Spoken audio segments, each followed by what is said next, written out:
Sarah sat in her lawyer's office, her fingers tapping rhythmically on the armrest of the leather chair. The room was quiet, save for the soft rustling of papers as her attorney, Mr. Collins, reviewed the latest documents. The divorce had been a long time coming. Frank had become a distant shadow of the man she had married, and their relationship had deteriorated beyond repair. The final blow came when she discovered he had been hiding money. She wasn't sure how much or where it had come from, but Sarah was determined to get her fair share, especially since she had sacrificed so much during their marriage. We need to make sure we uncover everything, Sarah insisted, her voice tinged with frustration. I know he's hiding something. Mr. Collins adjusted his glasses, looking up at her. Sarah, we've been through every financial statement. If Frank is hiding something, he's doing a good job. Are you sure there's more? Sarah nodded emphatically. He's been acting strange lately, more than usual. And I overheard him talking to his mother about a big windfall. But there's no record of any new income. Mr. Collins frowned, considering her words. It's possible he's moved assets around, or perhaps the money is under someone else's name. We'll have to dig deeper. Little did Sarah know just how deep that rabbit hole went.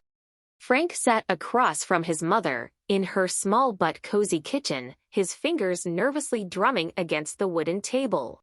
The winning lottery ticket was tucked safely in a drawer just a few feet away, but it felt like it was burning a hole in his pocket. Are you sure about this, Mom? Frank asked, his voice filled with doubt.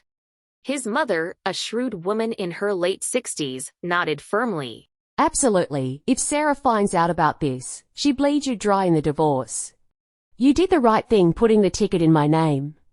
This way, the money is safe, and when the dust settles, we can sort everything out. Frank sighed, the weight of the situation pressing down on him. He had always been honest, or at least tried to be, but when he found out about the winning ticket, something inside him snapped. The thought of Sarah, who had become increasingly bitter and spiteful, taking half of his newfound fortune, was unbearable. This isn't how I wanted things to go, Frank admitted quietly. but you're right. I can't let her take everything. His mother reached across the table, giving his hand a reassuring squeeze. We'll get through this, Frank, and when it's all over, you'll have a fresh start. Back in her lawyer's office, Sarah was growing more suspicious by the day. She hired a private investigator, determined to find the missing money. Days turned into weeks, and still, nothing concrete came up. Every lead was a dead end, every trail cold. But Sarah refused to give up. Then, one day, the investigator called her with an unexpected discovery. Sarah, I found something. The PI said, his voice laced with intrigue. It's not exactly what we were expecting, but it's interesting. There's a record of a lottery win. But it's in your mother-in-law's name. Sarah's heart raced. The pieces of the puzzle were starting to come together. Why would Frank's mother, who lived on a modest pension, suddenly buy a lottery ticket and win? It didn't make sense unless the ticket wasn't really hers. Fury bubbled up inside her. Frank had hidden the money, all right, but he'd done it in a way that was almost impossible to trace back to him. But Sarah wasn't going to let him get away with it.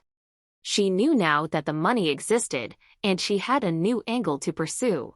Mr. Collins, She said, her voice cold with determination. we need to bring this to the judge. Frank's trying to pull a fast one, and I'm not going to let him walk away with everything.